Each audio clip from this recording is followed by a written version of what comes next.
All right, can you guys hear me? Thumbs up if you can hear me.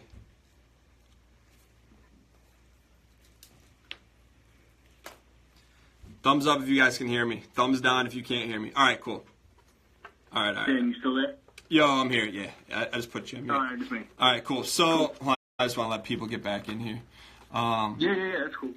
So, I mean, do you think it was my end on the connection? Like, because you're on Wi-Fi, they were right? saying it was your. Yeah, no, they were saying it's your end, and I'm in my office. I don't know. You're probably in your office too, though. If you're calling me from an office phone, Yeah. and I'm assuming you have killer Wi-Fi with all the streaming and shit you do. But they were saying it was your end. I could see myself clear, but Yeah. you were completely frozen. Yeah, it's like weird. Only one call so far has gone like flawless on the Wi-Fi, but most of them are like a couple minutes, and then. No, I think it's Instagram in general. I think it's Instagram in general. Like I've tried to do it with like fans a couple times. It doesn't usually go too well. Yeah. All right. Cool. Well. All right. So everyone's back. So Derrick and I were just talking about. Derrick said he thinks he knows it takes patience to win the show, and my question to you, Derrick, is did you know that going in? Did you develop as you went, or did you look back and be like, that's what I had that worked?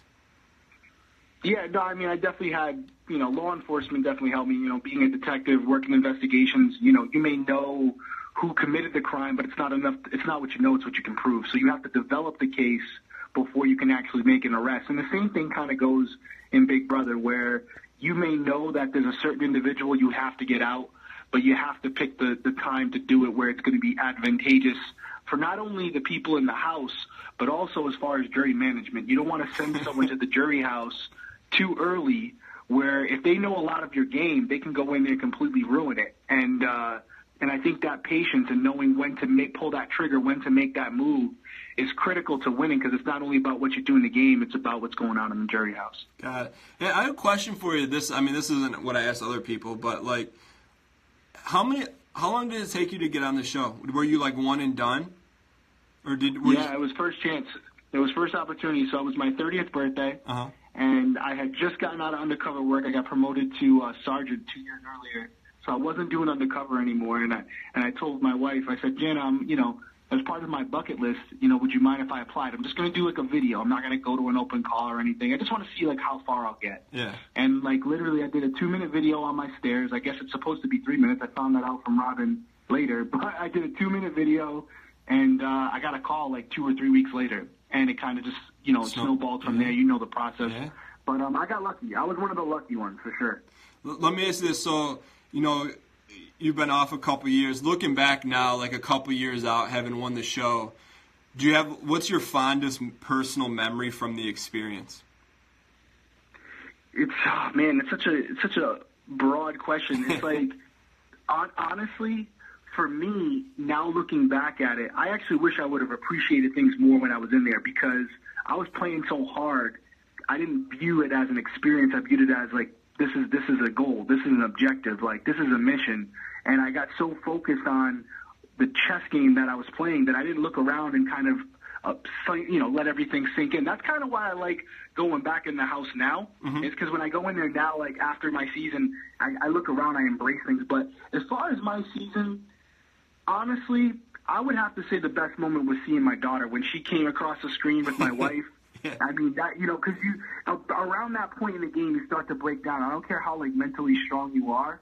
And, like, as much as it killed me to see them, it reinvigorated me, because I was like, damn, that's who I'm playing for. Because you almost forget what they look like a little bit. And then you see that, and it's like, you're in sports analogy, like, you're going to have to kill me to beat me now. You know what I mean? And that's kind of what I needed. That's kind of what I needed for that final step, and knowing that in this last leg of the game, I was going to have to be more cutthroat and start cutting people who I had kind of aligned with all game. So that was probably my favorite moment, was seeing them and knowing, hearing my daughter tell me she loved me for the first time. I'll have that on a video forever, Yeah. That's crazy, man. Because, I mean, that's a thing that, like, I have no perspective on. But, from a difficulty standpoint, what did you have to do to go in and not let that, like, occupy your mind, like the fact that you had a kid and you went, dude, it breaks you. It breaks you. You got a son. You know how it is. And Desmond, I mean, you see, like, I mean, can you imagine being away from him for 90 days? I can't. That's why it's like, oh, people go on with kids. I'm like, yeah, whatever. But once you have a kid, you're like, man, that like the fortitude that must take, man. Like it's. Was there any point you were close? Like I know when you saw the video, but was there any point where like you thought about him, or and it got to you, or you just kind of like how did you check it out of your head so it didn't affect you? Well, I mean, the truth was when before I even went, I actually called them. This is a true story. Some people know, a lot of people don't. And about a week before leaving, they said they were coming to my house to talk to me about it. And being a fan, I knew what that meant. Yeah. You know what I mean? Yeah. I knew how close it was to season. They don't tell you you're on the show. So anybody who says they do, they're lying. But you kind of have an idea when they say, oh, you know what, we're going to come out for one more interview, and it's like a week before the show's supposed to start. If you have half a brain, you know that what they're coming for. So when that happened, like a day later, I called them back, and I'll leave the names out of it. Actually, I can say Sean's name. Some people, I put a picture of her. I called Sean, and I said, listen, I'm not going to be able to come. My daughter was having surgery for her ears, and I just felt like it was wrong of me to leave, and I called them and said I wasn't coming.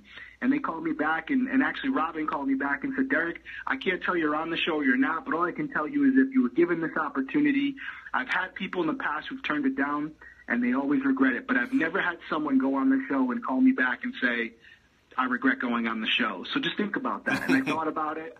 I ended up saying, yeah, you know what, if you want to come out and do that interview, come on out. They did the interview. I was in, they obviously scooped me up, and I went. But as far as being in the house, yes, the first couple weeks you think about what you're missing, and then you actually desensitize yourself to everything that's going on in the outside world. You really do. And it starts to become a motivator. So for me, it was like, I wasn't someone as a cop, you're not a millionaire for sure. And it was something where I was like, listen, if I can pull this off, I can dramatically change their lives. I can change my wife's life. I can change my daughter's life.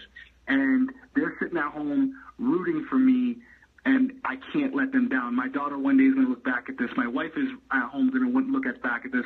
I have to make this time that I've missed, this time I will never get back, worth it. And again, yes, it's the hardest thing you can do when you leave, but it's also, I don't think there's a bigger motivating factor than that. I don't really think there's not a bigger motivating factor than your family. And if you went back in there and Desmond was on the outside world, I can only imagine what type of animal you would have been. You know what I mean? Like, you were already an animal, but imagine doing it for your son. You're not going to let him down. You're going to win. It's going to happen. Failure's not an option. Well, I'll tell you what, something you said that is like, I haven't really heard. I haven't talked to a lot of people, but you said something. It's kind of scary. It was a scary part of it for me. But when you said desensitize, I feel like if you want to win, like the fact that you said that, I'm like, dang, like he went through it too. Where it's like you gotta kind of be not like a normal human. You know what I mean? Like to turn that, like it's not normal. I imagine it's not normal for you not to think about your kids. So like for you to be able to do that is like it's like mind bending. No, you do it. You leave everything at the door. You said it numerous times in DRs. Obviously, I was a huge fan of you watching. You said it in DR. When you go in there, you leave everything about yourself at the door for the most part. You're cognizant of the fact that you have an outside world to go back to. You don't forget that. Anybody who says they do, they're not keeping things in perspective. But yeah, you gotta be willing to forget your family and your friends for 90 days and realize that no one's gonna be there to help you. Yeah, that's it. It's on you. It's on you to make it happen, and you have nobody to blame but yourself if it doesn't. So you just gotta man up, put it on your shoulders, and understand that winning or losing is going to come down to the moves you make and the decisions you make. And when I knew that, I just said, hey, listen, I'm going to throw my daughter's little handprints on the wall that they gave me. I'm going to kiss them every night. But when I wake up every day, it's game on. Yeah, no doubt. Let me ask you this, like having been out a couple years now, like, and going through the whole process, is there anything that you learned about yourself having gone through the process, either like right after or even now a couple years out, that like you took away? It may not be life like revolutionary, but something you're like, dang, I didn't know that about myself, or that somehow part of you changed since going on the show. I've been through some pretty life altering things prior to Big Brother, and and we won't get into that, but a lot of people know about it. A lot of people know about the things that I went through as a cop, and they're things that the majority of our population never has to experience, fortunately. Mm-hmm. So I've been through some moments where I've had to look myself in the mirror and evaluate life. But the one thing that I really took away from Big Brother is going in there, you prioritize your life, right? And you prioritize certain things about yourself and the things you like doing, like even something as minimal as a phone, right? Mm-hmm. And then you go in there for 90 days and you don't have the phone. And on day 90, you're not asking, where's your phone? Could care less. Yeah. But what you're thinking about is maybe like when I went into the house, I wasn't that close. I'm close with my brother, but I wasn't like seeing him all the time or whatever. And when I got out, he was one of the first people I wanted to talk to.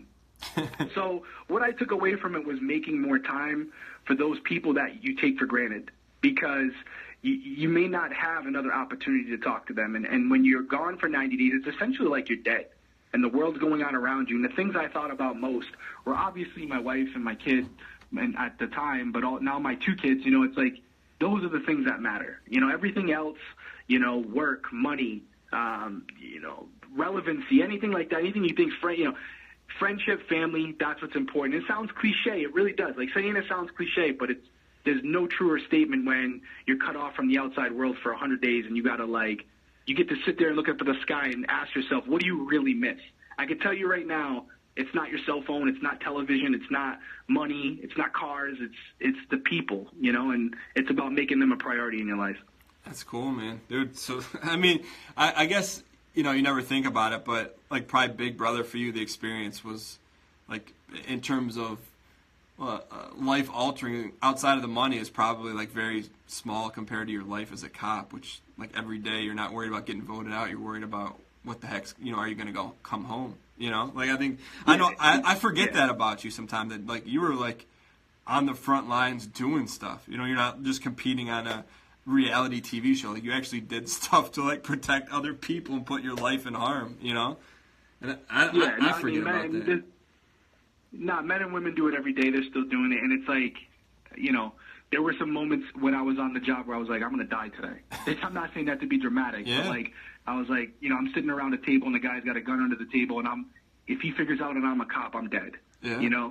So when you the gamble that I'm taking there, as opposed to Big Brother, not to put, not to make light of Big Brother, but I was like, worst case scenario, I'm going home to a jury house and I'm going to eat all I can eat, and it wasn't that big of a loss, but yeah, for sure. But we got to talk about you. This is your time. No. This is gaining insight from the people that won the show. And figure out typical Dan, gaining intel. So when he comes back. No, man. So let me ask you this. So you get a call tomorrow from CBS, says, "Hey, you got 9 months lead time. Do you want to go back in?" Right. What do you tell them? The truth, you and I have talked about this, right? We've talked about it numerous times. Privately. Privately, we've talked about it. We joke. So the truth is, everyone who follows me, everyone who knows me knows that I have a contract with Discovery Channel. Mm-hmm. I have my own show. I love doing that show. It's basically my chance to do what I love for a living, which is investigations, but on a national level. I get to help people across the country. So Breaking Homicide is my priority right now.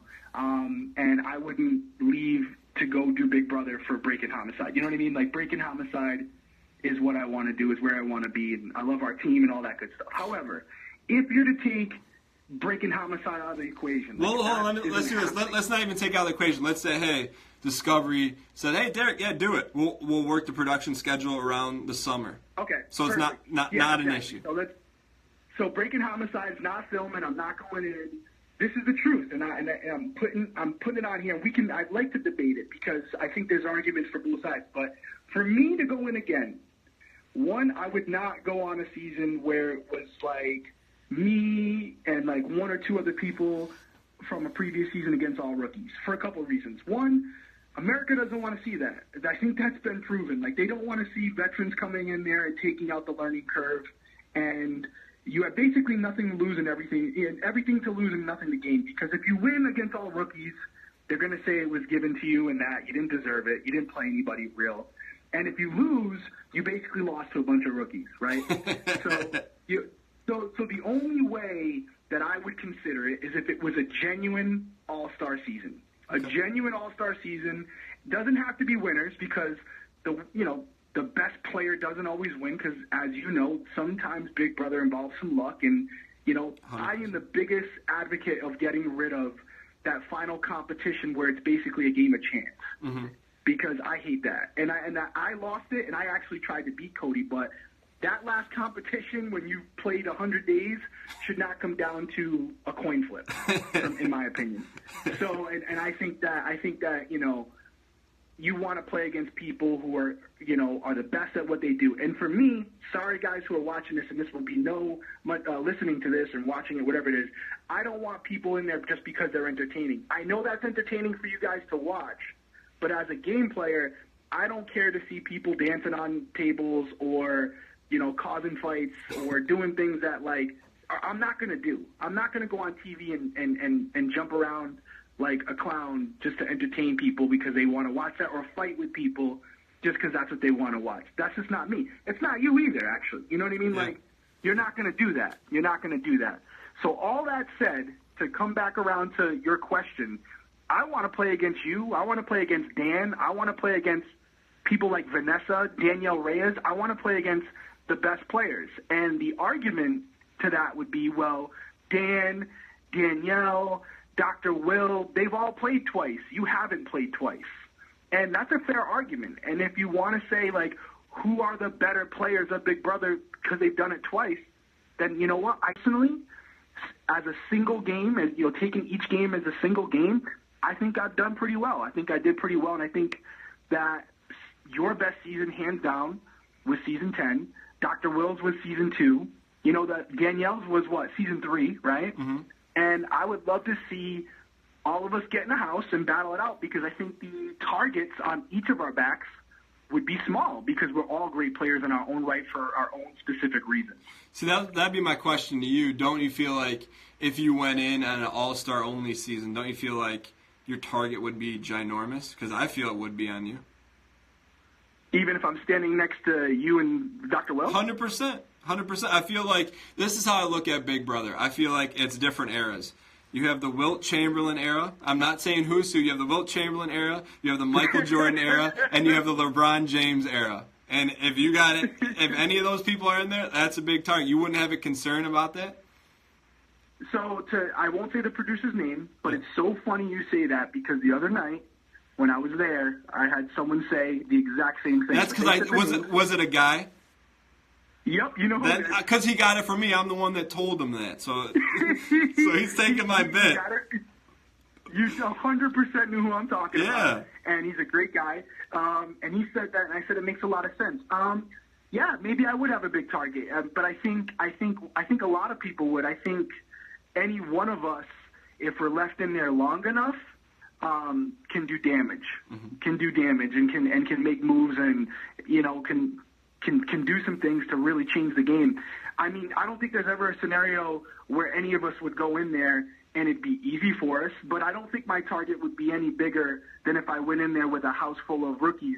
The only thing, I joked about it on Twitter, but I was somewhat serious, if they want to throw me on the game and let me have, 8 weeks of safety or a half the game of safety, yeah, then I'll do it, because that's going to give me time to develop relationships. But I don't see that happening. And honestly, when it does happen, even if you pull it off, that's the first thing people are going to say. Yeah. That's the first thing. Look about Paul's season. Even look at your season when you were a coach. They're going to say that, oh, if you would have won, you're going to have your Dan people who love you, and they're going to say, Dan's the greatest player ever. He's the BB legend, all that good stuff. But then you're going to have people who, for whatever, no matter what you do, they're going to say, oh, well, he was a coach half the season. He wasn't eligible for eviction half the season. He doesn't deserve it. He played against rookies. So you're not going to please everyone. So I'd rather go in there on day one, not be safe, go against the greatest players who have ever played the game. And if I finish 16th, well, then I guess I'm the 16th best player in the world. And if I finish fucking 5th, then I'm sorry, you don't like swearing on your channel. I apologize. It's all good, man. It's not a swear. No, it's all good. But yeah, I mean, listen, I'd rather go in there, and if you want to be the best, you got to beat the best. And I think, like I said, I think I'm just going to talk about you specifically. I've made no secret about it. I was a huge fan of you on both your seasons. Definitely watched your game and valued how you played as not only a player but as a person. And you definitely, I aspired to be similar to you in the way you played when I went in there. I wanted to win the game, but I wanted to do it with some level of integrity, as weak as integrity is in Big Brother. You know what I mean? It's kind of a malleable word. No, but I know what you mean. Like you played the game where you played it well, but you didn't attack people. You know, you made moves against people. You pulled some big moves off, but you didn't embarrass people. You didn't. You played people look at you and be like, he's a great winner, and he's not like, he didn't make fun of people, and that's how I look at it. It's like, did they treat people right in an adverse situation? You know, and you did that, man. And I'm just glad we finally had a chance to talk, man. I appreciate you saying the kind words, but you're super highly revered, and I enjoyed watching your game. My mom was very concerned watching you play, because my mom is like, she's like the Miami Dolphin team that's undefeated. Whenever someone's like gonna win, she doesn't want them to win unanimous, and I'm like, look, Ma, he deserves it. You know, like if anyone deserves it, I would vote for him. But let me ask you this. But I mean, everyone knows, man. You played an incredible game, man. It was fun to watch. But let me ask you this: so you got to bet your Tom Brady signed jersey, Super Bowl jersey, on who's going to win this season. Not who you want to win, but who you're going to place a bet on. Who do you think's going to win? I mean, I'm watching football right now, and so you know I love you, because literally the Patriots get ready to play. I know it's biased. I mean, damn, I thought the Eagles would be a favorite this year, but they're about to get beat, I think. I think they're about to get beat right now, if I'm watching it correctly. Are they still down? Do we know? No. I know they were down. Yeah, I don't know, but who are you going to bet? Like, you're going to bet your Tom Brady jersey on who's going to win the season of Big Brother? Oh, who's going to win Big Brother? I thought we were talking about the Patriots. No, I'm saying you're putting your favorite Tom Brady jersey on the line. Oh, yeah. Well, I mean, listen, I think Casey's going to win. But I will tell you this. I have to preface it, because Casey, I said, was going to win a couple, when I was on the show. It would be her, Tyler. And, again, it goes back to this coin flip HOH at the end. I hate that, and it's like, I'd rather see him battle it out. So if I were Tyler will win against anybody but Casey, in my opinion. Tyler wins against anybody but Casey. Casey beats everyone.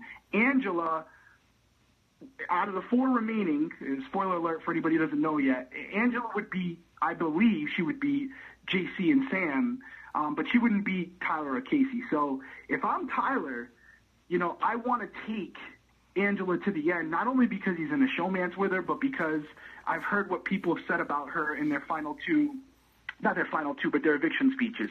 That hasn't been pleasant. Yep. However, he teamed up with Casey on, like the first week. And I know that feeling. I know people give Cody a lot of hate. They give him a lot of hate. But when you're in there and you're playing against each other, quantitatively, he can quantify competition wins. And right now, according to him and Casey are pretty neck and neck, right? Mm-hmm. And he probably feels he's played an incredible social game, and he has played a great social game. But he's also made some bonehead moves these last couple days. Like, you just talked about how you how you go after people when they're going home. I don't know why, and I'm a huge Tyler fan, I don't know why he would say what he said to Brett before he went home. What was your take on that? Yeah, man, it's like, to me, you get one shot, and like, if you can, you want to make the exit as smooth as possible. With the, I don't know, man. Like, it's tough, but people are heated, but you don't want to salt that at all. But let me ask you this, because I'm really interested. How did you, like, I was a little surprised. So you were on the show. I love seeing you go on the show, and like, internally, how did you handle people coming after you because you forgot one person's name, or you didn't have time? Like, you have a 120-second window to say what you want to say. Dude, I can explain that. Yeah. I answered on Twitter. God's honest truth. I did not forget her name. Name. On my kids, I did not forget her. Yeah, so you didn't forget it. But, like, my question is, like, people, like, didn't understand at all. And then it's like, you're on live TV. How can I mention someone? Yeah. Yeah, but how can I mention someone? I'm being watched by 6 million people. They're asking, and as you know, they do give you a heads up on the questions beforehand. Yeah. Right? They give you an idea of what they're going to talk about. So, and that's not a secret. That's how it is. Hey, listen, you're going to have a 5-minute window, and we're going to discuss these different areas. 5 like minutes in front of 6 million people, no pressure. 5 minutes in front of 6 million people, and I'm not going to go up there and lie just to make it seem like everyone has a chance. Yeah. I'm not going to do that. Yeah. Even if they want that, even if it's good TV, I'm not going to do that. Sam, I met her in person. She seems like a sweetheart. She really does. And I say this with all I can say. There are people who are overwhelmed and the minute they walk in there, and anybody who doesn't see that Sam is overwhelmed by being in that game and is just basically being herself and just trying to survive and not playing any type of game whatsoever is blind. So I'm not going to sit there and say Sam has a real shot at winning, because she doesn't. So although it'd be good TV to say every single person's name, they all have a shot, as it was, I stretched it out with Scotty, and I threw out Scotty even though I knew he was on the block, even though I knew he was more than likely going home. If he had survived that eviction, could he have went on a run? Sure, why not? But Sam, I couldn't see a scenario of her in the final two where she would win. I just couldn't see it. So I'm not going to say that, even though I'm sure CBS would have, loved me to say that. Every single person has a chance. But I think we all know that Sam's not really playing Big Brother. She's just trying to not self-evict right now. Honestly. So I'm not going to, and that's nothing against her. Were you surprised at the response on social media? Because I'm looking at him like, dang, like people are like going crazy over this. I'm like, he's just giving his opinion. You know what I mean? Like, were you surprised at that, or are you used to it by now? No, dude. I mean, you're damned if you do, you're damned if you don't. But I was surprised at how positive it was, because usually you get, we don't want to, usually you give we had a longer stretch. We had 5 minutes. And usually it's like 2 or 3 minutes. Yeah. So they said, hey, really get in depth about each player. And I was like, okay, you're sure? Because I can get long-winded. And they said, yeah, just get in depth, break it really down in your head. I said, okay, that's what I'm going to do. And when Julie asked me the cliche question that we all get asked, who's got the best shot at winning, right? I could have just said the obvious answer, which is Tyler. Mm-hmm. He's got the best shot at winning, right? But instead I broke down each player and what argument they would make if they won. And when it came to Sam, I just didn't see a scenario where she could stand up in front of them and give an argument as to why she should win. I just didn't see it. And I saw everybody else that was still left in the house at that time could at least make an argument. So that's why I left her out. They didn't screen my answers beforehand, or they probably would have said, well, can you include Sam too? But I'm like, I'm not going to lie to 6 million people, because it just makes me look, it hurts my credibility. So I'm not going to do that just to make it look like it's still anybody's game. No doubt, man. Well, I really when you're up there, and I tweeted this to you. I'm like, dude, I have a podcast. Your insight is not typical insight. It's coming from a winner, but I'm like, dude, he knows his stuff. You know what I mean? You're talking in-depth stuff. I'm like, dang, you should do something with that, But I know you're busy with the TV show and stuff. But let me ask you this: speaking of that, wrapping things up, what's going on? What's next for you? What are you working on? Where can people follow what you got going on? Or can we watch? And we can watch stuff on demand, right? Yeah, it's on demand. It just went on Hulu. We just signed a deal with Hulu. I'm not allowed to talk about season 2 if it's happening yet. Mm-hmm. But anybody with half a brain, if you see my tweets, you can probably, let's just say I'm gonna be busy over the next couple months. We'll just say that. Nice. But it's one of those things where I'm really focused on the true crime genre, because I see a lack of transparency with law enforcement right now. I'm trying to, create that bridge where we're able to do our job, but people see that in general, most cops want to do the right thing. They're trying to help people, not trying to hurt them. And we do become emotionally connected to certain cases, even though you may look at it from an outside perspective and be like, these guys don't care. It's not the case. So I've had the opportunity to basically do what I love. Doing it on TV was not planned. To segue into it, if you have to go, just cut me off. But no, you're good. To segue into it, it was all because of Big Brother, because the day I won, I had an agent come to me, at finale through CBS and said, hey, I want to talk to you. And I said, I'm not interested. I don't want to act. Yeah. And he was persistent. His name's Harry Gold. Shout out to Harry. And he got me on the phone and said, I don't want to I watched you on Big Brother. My daughters were bigger fans of you. I want to talk to you about true crime. And that's when we had a couple opportunities. One was with a a network, MTV, I'll just say it, and I didn't want to do it because it wasn't what I wanted to do.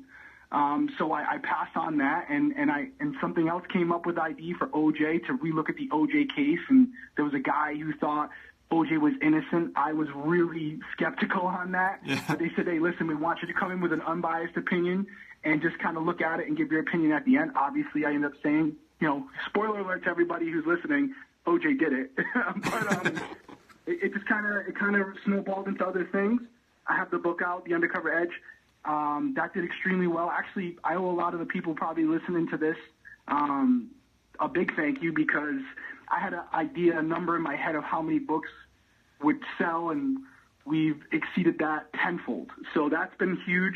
The hardcover is available till October 2nd, and then they will start releasing the paperback after that. Nice, man.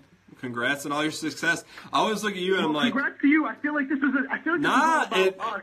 It's a typical Dan move. No, man. I'm serious. Where it's like, it's cool because you're one of the few people that's been able to like spin off, but it's in an authentic way, right? So you're not like you're not acting. You're doing essentially what you're doing before, but in it with mixed with entertainment. So it's like a natural fit, and I just think that's cool. It's like it's a rare thing that people. Number one, get it, and number two, like kill the opportunity that they get and do a great job with it. So that's cool, man, and I'm happy for you. So, I'm happy for you too. I know you're killing it. I'm gonna end this on with giving you some positivity, even though you don't want it, because that's what you do. But I'm gonna say it anyways. And here's the thing: one, I want to say, and I've told you off the record, but you are definitely an inspiration for the game. People like me watched you play and then said, hey, I can do that too. You know what I mean? I can play the game that same type of way and win. You're definitely a genuine dude. I see you doing big things. No one hustles more than Dan Ghessling. You're someone who you look. I know you're a big fan of Gary Vee, like I am, yeah. And I know you watch him and you say, if he can do it, I can do it. It's all about hustling and keep motivating yourself because, again, nobody's going to do it for you. So I'm happy for you. I'm happy for your family. I see it's growing every day, and I know you got another one on the way. So. You probably won't have as much time to be doing what you're doing, but trust me, one's easy, two is a whole different ballgame. But it's one of those things where I'm happy to be in the same group of people with you. And again, we can talk about, who's the best, who's that. Just to be in the same conversation with people like you, with people like Danielle, people like Will. I'm content with that. There's no animosity between any of us. There's nothing but love. We all talk to each other. And I just want everyone to do well. You're clearly doing that. So I couldn't be more happy for you, and it's cool to talk to you. I didn't think I'd be talking to Dan Ghessling on his 10-year anniversary. That way. He asked me that 5 years ago. All right, Derrick. Well, man, it was great talking to you, man.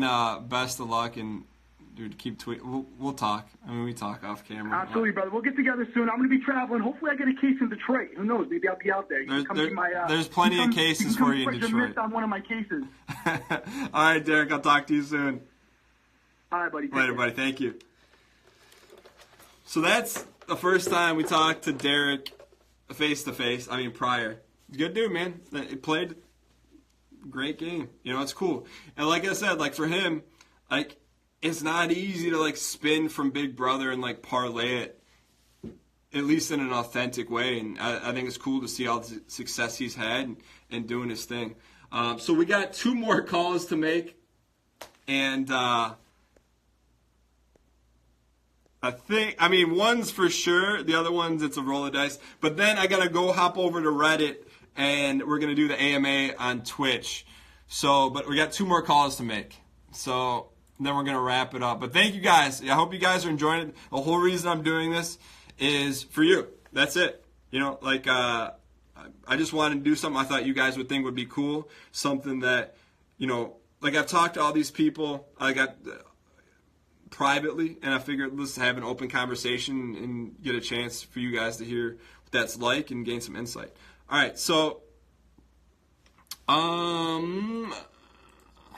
here we go.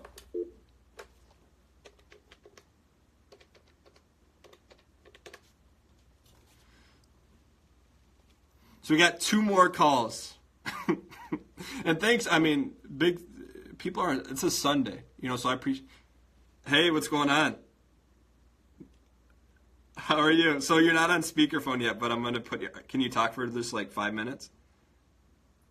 Okay, I'm going to put you on speakerphone right now because I'm on Instagram Live, so I just wanted to give you a heads up because we don't want to say anything that you didn't want other people to hear. All right, here we go. What's going on? Not much. How have you been? I'm good. How about you? Oh, good. Busy with my kids. You know how it is. Yeah, I saw on your Instagram they're all so big now. I know. They're getting so big. It's so crazy because it just seems like yesterday Stella was a baby and she's turning 4 in 2 weeks. Your son, don't take this the wrong way, he looks like a hockey player. Is he playing hockey? Yes. Okay. He looks like a hockey player. He came out of me with the hockey. No, I'm kidding. He was born to play hockey, Dan. Well, he just has a look. He's got the hair. I'm like, this kid's going to be a hockey player, you know? And I'm like, I hope Janelle's ready. The long hockey hair. Yeah, he loves it. He plays hockey. He's 5. He loves it. Do you ever get nervous when he's out there? All the time. Like, every time he falls, I'm like, oh, my God, are you okay? Well, cool, Janelle. I know you're busy, so I just want to ask you a couple of questions. The reason I'm doing this, so it's 10 years ago, the finale of Big Brother, so I talked to some people from season 10, but I'm like, I want to talk to as many winners and legends as I possibly can in an hour. And I'm like, I got to call Janelle. But basically, I just want to ask you. You're so sweet to think to me. Well, I mean, you know you are, but let me ask you this. So you played 3 seasons of Big Brother. Looking back at that now, like a couple years down the road, what's like your fondest memory of the whole experience? Winning my first HOH, of course. Why do you say that? Season 6. I don't know, because I had always watched the show and been a fan of it, and I was like, to me, this was like everything. It was like, you've got to win an HOH, you got to take out people. Like, that was like my thing. And when I won my first one, I was so freaking excited. I just couldn't believe it. Did you have was there ever a moment for you on your first season where you're like, I'm actually on the show? Or like, was it just kind of natural for you? It was pretty natural for me because I had watched it and I was like, okay, like I could do this. Come on. And so, yeah, it was kind of natural, but it was kind of like weird playing it because I don't know if you felt like this, but when you watch the show, everything seems so big and like wide. But when you are in there, it's actually a really tiny house and it's not very spacious. Let me ask you this, Janelle. So, like having gone through like one of the I think only you and Mike have played 3 times. Like, looking back at that, like, did you take anything away from that, like, down the road where you're like, I learned this about myself, or, whether good, in a positive way, like, oh, I wasn't sure I could do this, or did you take anything away, like, where you actually learned something from the experience? I mean, I learned a lot from myself. Obviously, at my first time playing it, I was 25, so I was, like, young, and you don't really realize how you are until you get stressed and you get put in those situations. And after I did, I was like, God, I'm a badass bitch. I don't think anyone would disagree with that. Did you feel that way before you were in the house, though? Or was it only until, like, after you got out? No, I always thought it's weird because you don't know I don't know. I was 25. I was like, I'm kind of quiet. I don't really think I'm, have that big, I don't know, like I just thought of myself as this quiet, like dork or whatever, but I wasn't quiet in the Big Brother house at all. Well, that's one of the things I don't know about you, but I saw you tweet about it, and it's like you had mentioned like growing up, like you're like had some moments of like being an outcast, and when I think of like Janelle, I'm like, everyone loves her, like she wouldn't be like an outcast. What was that like as a kid? Did you have like a tough time? A little bit. Like, I went through the whole awkward stage. I was, like, really tall and skinny, and I had, like, terrible teeth before I got braces. And my eyesight was so terrible, Dan, that my glasses were so thick. Really? I just looked really bad. Oh, yeah. Like, it was bad. When I was 12, I was very busted looking. So did you get LASIK? Oh, my God, yes. Well, I got contacts when I turned 14. My parents said I couldn't get contacts, so I turned 14. Uh-huh. So until 14, I looked like the world's biggest dork. But by 15, I mean, everyone that had, like, teased me or called me names, like all the guys, they felt, like, terrible. Because they're like, oh, my God, she's actually not, like, that bad looking. But I looked really, really bad when I was 12. Would you ever post a picture of you when you were young, or no? Have you kept those under Oh, my wraps? God, it's too horrible. I can't. Like, I just can't. Well, that surprised me because when I met you and played with you and stuff like that, but it's just like everyone has such like a reverence for you and everyone loves being around you. You have nothing but good things to say about you because you're so like jovial and fun to be around. It's just it's hard to fathom that someone like you growing up wasn't. Maybe you were the same way, but maybe you felt a different way about yourself. That's just like when you think of Janelle, you don't think of like outcast or like had a tough time at any point, socially growing up. Oh, well, I mean, I don't know. I think most people have a hard time in middle school, right, when they look kind of awkward and they're quiet and they don't really know who they are. I don't know. Maybe it was, I don't know. I mean, obviously, I came out of my shell and it blossomed, so everything's good. Yeah. So, all right, so let me ask you this because I don't want to keep you too long. Have you been watching this season? Yes, I have. All right, so you have to place a bet on not who you want to win, but who you think's going to win. What do you think's going to happen? I think Casey's going to win because Tyler got in a showmance with Angela, and they hate Angela. So, like, what's your level of confidence in it? Like, 100% chance you think she's going to win?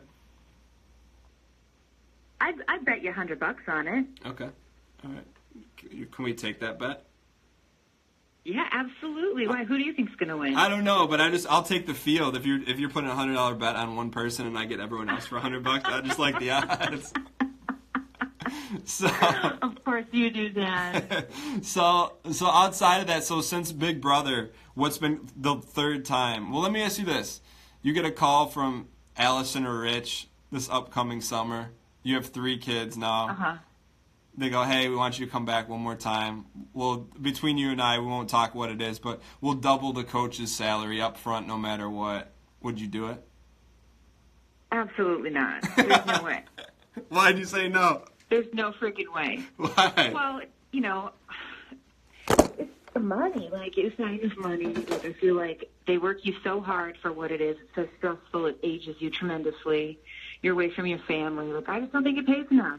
Yeah, no, I'm not debating that at all. But the other thing I want to ask you too, real quick, because did you have any kids before you went? You just had Violet when you played the third time. The third time I did it, I had Violet. What was that like? Being a dad now, like you're always like, oh yeah, it'd be hard to have kids and play, but like now I have like somewhat of an understanding. It was just different because it was just different and you felt different. Like, I don't know. I think the best years to play Big Brother are like your late 20s, obviously. I mean, history shows most people that win are in their late 20s.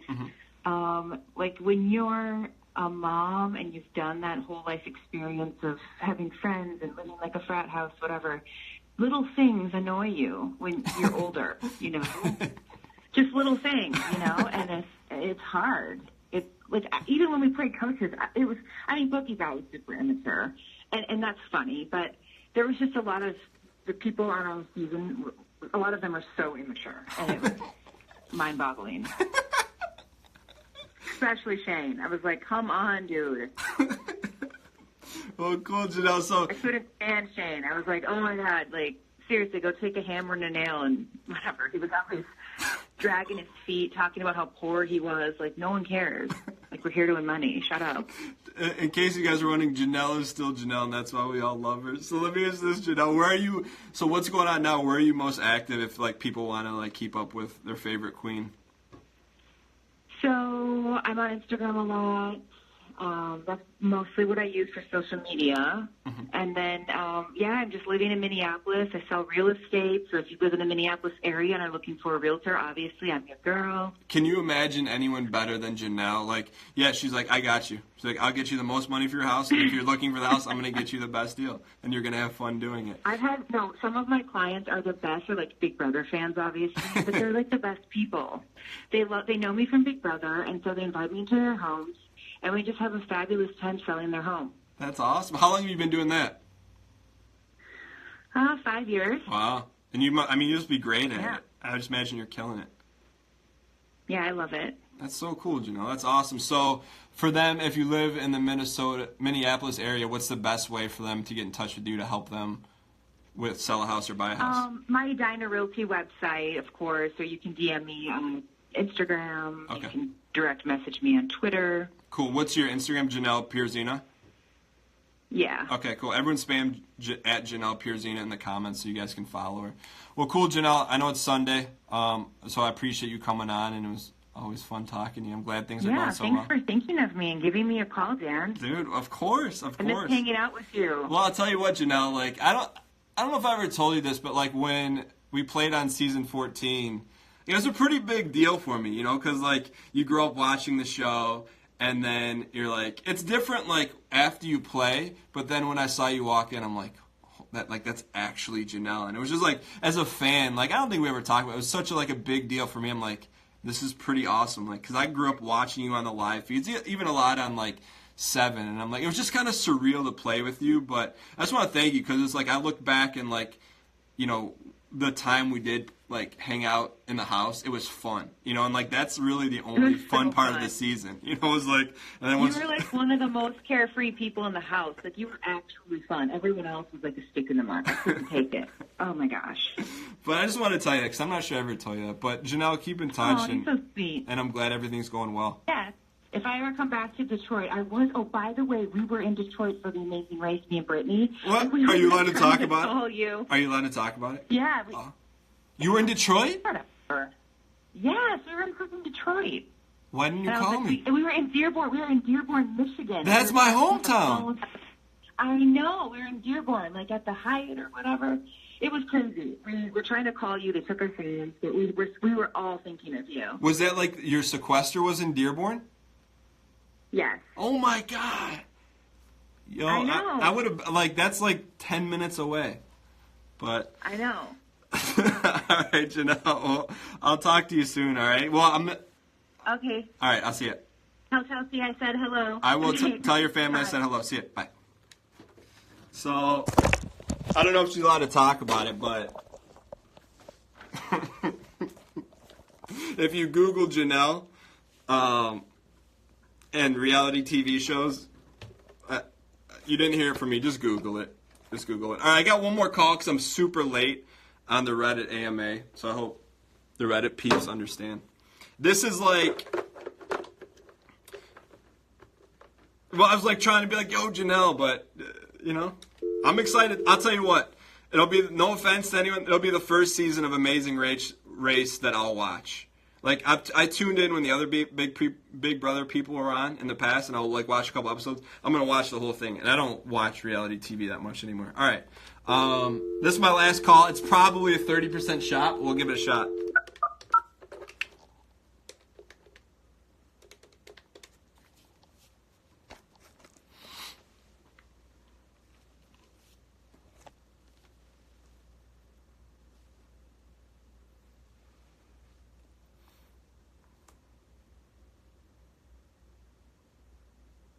I tried to get Rachel on too, but it was really late notice.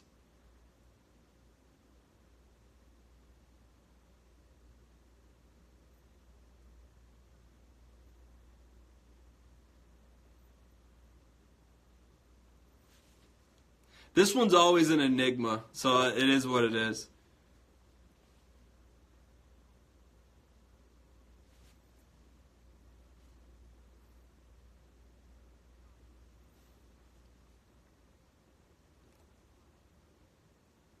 Yo, what's going on? It's Dan. Hey, I'm about to wrap it here in like 5 minutes. But hope all's well. I'll talk to you soon. Later. All right. That being said, he's just, the best way I can describe him is an enigma when it comes to this kind of stuff. So anyways, I hope you guys enjoyed it. In about 10 minutes, I'm going to be going over to twitch.tv/Dan Ghessling. I'm going to be doing the Reddit AMA. Basically, on Reddit, people are just fired away in questions. I'm going to do 45 minutes to an hour of answering as many as possible. I'm going to live stream it, so we'll talk it out there. But first and foremost, thank you guys so much. I'm going to try to call Will. It was Will. I mean, who else is the enigma? He takes. I don't know how to say it. I don't know how to say it. It's just an enigma. That's the best way. I'll post it on my Instagram story, a link, but twitch.tv/Dan Ghessling. But I want to thank you guys for tuning in. I'm not promoting anything. I just wanted to do this so you guys could have a fun experience. And, it's a small thank you, extremely small thank you.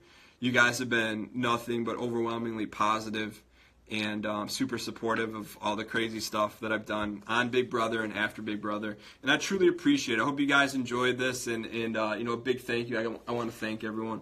Thank you guys for tuning in. This is not something I'm ever going to do again. It's like a one-time thing, so I wanted to kind of go all out. I want to thank Michelle, Memphis, Jerry, Ian, Boogie, Dick, Derrick, Brittany, Janelle for taking the time out on a Sunday. Come say what's up. Twitch.tv/Dan Ghessling. So I'm going to hop over to another live stream to answer questions on Reddit. Hope you guys enjoyed it. It means a lot. It's been, I can't believe it's been a decade, but I truly appreciate all the support, and thank you guys. So I will see you guys over. I'll do the link right now. It'll take me like probably 10 minutes to go live. But I'll put the link right here, HTTT. Yo, Jack, I appreciate it. BB Jessica Graff. She's someone else, I haven't met. So, I only reach out to people that, I've met. I think she's a BA. I think she's a badass. I think to watch her play again, I think would be really interesting. She's someone I would have liked to talk to today. But Twitch.tv/Dan Ghessling. I'll be over there. Pax, thank you. Love Saya, thank you. Rydra, thank you so much.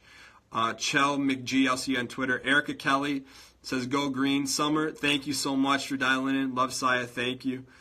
Kay Nouse, thank you. Yeah, I was going to call Jordan, but I'm like, look, she just had a kid. She's someone else I would have loved to have on, but, I get it, man. She just had a kid. I'm not going to ask her to come on. Miss Bell, Jules. Josh, what's up, man? Yo, hey, I talked to Brittany. Brittany said some really nice things about you, Josh, and it was super awesome to hear. Just you're super self-aware, and you don't take stuff too serious. It's love to see people win like that, man. Hopefully we can connect soon. But yeah, so I'm going to be over at twitch.tv/Dan Ghessling. Thank you guys so much for watching. JK Credman, Jenny Doss, thank you guys. I will see you over there to finish this out, and hope you guys enjoyed yourself.